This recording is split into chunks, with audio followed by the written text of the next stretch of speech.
Hello, this is Mel Thompson, and this is a podcast and a series of podcasts about political risk. Today I'll be talking about Venezuela and the possible new dawn that is on the horizon for that country due to the election results. The Maduro government is about to relinquish some degree of power, so we believe, to the opposition. And this is a result of the recent elections in Venezuela, where the opposition has won a majority in the legislature.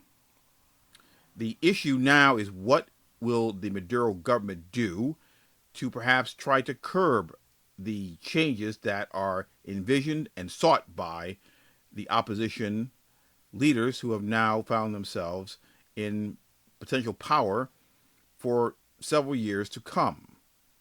Now, there are two ways to look at this. First, if Maduro does exceed his authority, which I'm assuming he's going to try to find a way to do, you're going to perhaps find the military or the security apparatus used in ways that are not exactly what the opposition would like or expects, but in ways that will probably strike some degree of apprehension into opposition leaders, preventing them from going through with their program and their changes.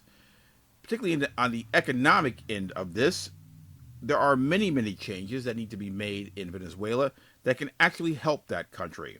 Maduro is intent upon keeping the revolution, for lack of a better way to phrase it, going, and the so-called revolution has basically put that country on the edge of bankruptcy.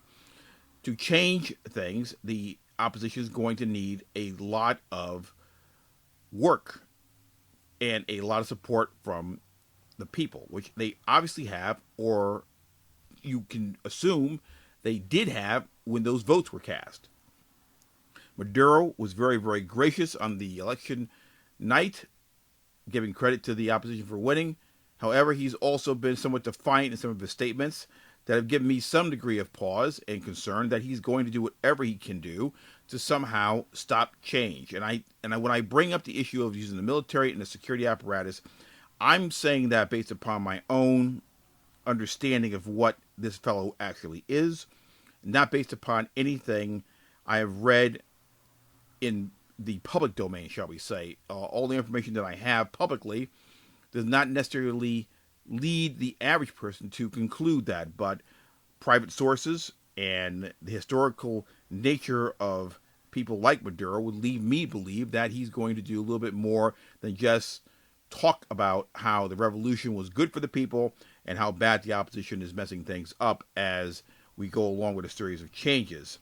He's going to do many, many things that are within the scope of his power. The things that are outside the scope of his power will be done possibly by the use of the military or the security apparatus. These are the types of internal issues that are going to make the economy even more unstable and less of a friendly place for foreign direct investors and companies to do business. Now, having said all of this and having presented a scenario that applies to Maduro doing more than just obstructing the efforts of the opposition, the likely scenario is stagnation due to the fact that no one wants to give in. Maduro will make no concessions, and the opposition will not compromise its principles. The recipe is one of a continued economic downturn due to a lack of political leadership and authority to act decisively. I cannot see Venezuela moving forward in any way unless both of these sides get together and work on the economic problems that the country is having.